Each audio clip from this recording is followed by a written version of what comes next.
આજે ઓપરેશન સિંદૂર બાદ mock drill યોજવામાં આવી રહી છે. આ મોક ડ્રીલમાં 2 સાયરનનો ઉપયોગ કરવામાં આવી રહ્યો છે. હવે સવાલ એ થાય છે કે કયું સાયરન વાગ્યું તો તમને સતર્ક થઈ જવાનું છે, કયું સાયરન તમારા માટે રેડ સિગ્નલ હશે, તે ખાસ તમને જણાવી રહ્યા છીએ.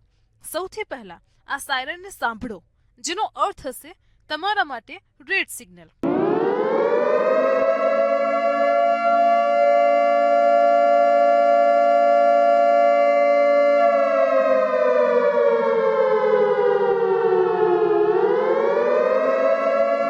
અને હવે તમે આ સાયરન સાંભળો, જેનો અર્થ થાય છે કે સ્થિતિ હવે એકદમ નોર્મલ છે. આ સાયરન વાગે એટલે તમે નિરાંતે રહી શકો છો અને તમારા કામ પર ફરી લાગી શકો છો.